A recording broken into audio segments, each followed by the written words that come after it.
a bacteria osesina, Escherichia coli o 157H7 non é a mesma se as vacas non toman antibiótico que se están infladas de antibiótico. Entón é un problema, pero aquí trouxen isto porque penso que nos pode ser ilustrativo de por que a miña mala praxe como paciente... Claro, que pasa no noso corpo se empregamos mal o antibiótico. Exactamente. E aquí, bueno, estos son placas de Petri verdadeiras, estos son os estofilococos de meu nariz, pero van quedar aquí porque non quero que morras dunha sepsis polas miñas bacterias. Entón, imaginemos que eu, fai 2 días, cando fixen isto, collo, agarro un hisopo no meu nariz e sembro unas cantas bacterias. Se dixo pasar sobre unha estufa uns cantos días, por aquí proliferarán un montón de bacterias de distintas estirpes. Haberá estafilococos, haberá klebsielas, etc, etc. E agora collo eu e boto unhas gotiñas de antibiótico. Entón, pasados uns días, desaparecerán todas as bacterias que eran sensibles ao antibiótico e só quedarán aquí un par de cepas resistentes.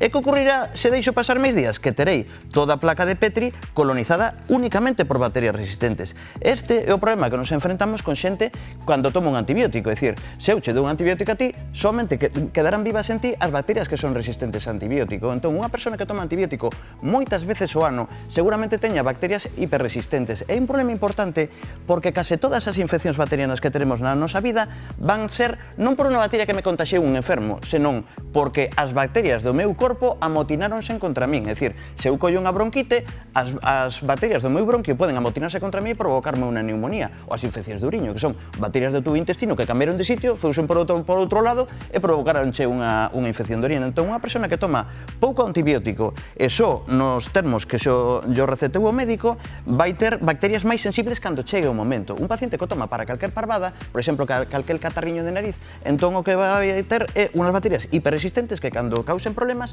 non tenemos con que matalas. É un problema a nivel de responsabilidade individual. A nivel de responsabilidade colectiva, pois non tirar os antibióticos a basura, porque na basura viven bacterias e que poden transmitir esa resistencia a bacterias infecciosas.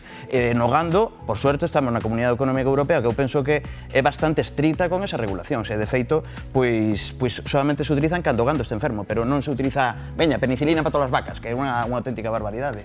Estamos a tempo, doutor, de revertir, digamos, esta tendencia de mal emprego históricamente dos antibióticos, ou eres pesimista? Sí, bueno, a política de mal emprego eu penso que cada vez vai a menos. É dicir, que agora xa non se pode tomar un antibiótico libremente na farmacia, pero eu lembro cando era residente que facía cola na farmacia e ninguén sabía que era médico e, bueno, algún mancebo de farmacia daba renda solta a súa medicina frustrada e dicía, un clásico, que podo tomar para este dolor de gorxa? E miraba e dicía, isto para aí un aumentino que mellor. E eu dicía, miña naiciña, eu non quería meterme en problemas, pero dicía, miña naiciña que nivelei por aquí.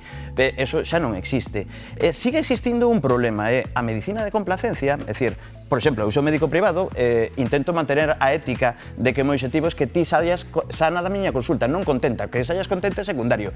Pero a veces tes algún médico que para que todos saian contentos lle receta antibióticos. E despois, é un fenómeno, pero frecuentísimo nas urxencias, que veña alguén co seu fillo e dice, mire, que ten placas, como non lle va a dar antibiótico? Delle antibiótico que ten placas. E o pediatra sabe perfectamente que unha amigdalite ibérica que tamén pode producir placas e que non vai curar con antibiótico. Pero se a nai e o pai están tocando as narices moito e eu das últimas horas de guardia o pediatra di, mira, toma, antibiótico, e dice, démelo de 3 días, que además de 3 días non mata o estreptococo da garganta, e dice, démelo 3 días que é mellor, e dice, toma, de 3 días e déixame tranquilo que quero ir a dormir. Entón, esa mala praxe por culpa dos pacientes demandantes e dos médicos complacientes, eso todavía existe, lle vexo pouco remedio, pero aparte hai outra cousa, as bacterias ultrarresistentes hospitalarias non sei como nos poderíamos librar delas, porque a un paciente que está hospitalizado tes que darlle antibiótico. Entón, bueno, pero hai un acto de esperanza que penso que é o que me querías preguntar, é que a túa flora é dinámica, vai mudando co paso do tempo.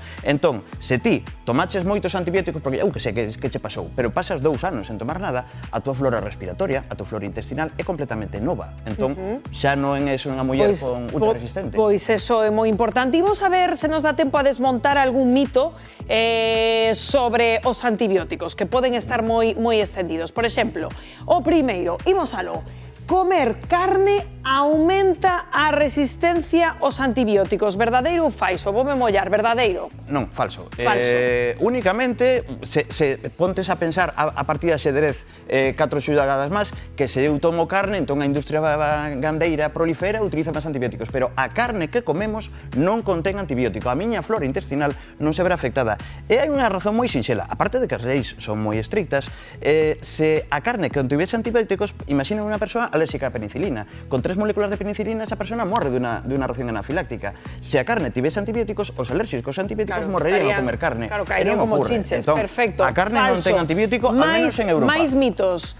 Os antibióticos deben tomarse segundo peso. Que interesante, diríache que verdadeiro. É medio verdade. É dicir, esta pregunta eu penso que vai por outro motivo, é que hai certo indignado por aí que anda dicindo que claro, que a todo mundo se lle dá unha pastilla de 500 miligramos, eso non é porque hai xente de distintos pesos. Sí, é verdade, pero hai unha puntualización. Existe un concepto en todos os medicamentos, antibióticos tamén, que se chama rango terapéutico. É cantidad mínima que ten que acadar o medicamento para facer efecto e cantidad máxima a partir da cual é tóxico. Casi todos os produtos que se venden en pastillas é porque teñen un rango terapéutico amplísimo. Entón, se eu utilizo unha dosis por aquí, podo tratar o paciente de 45 kilos e o paciente de 110 porque aos dous lles vai ir ben.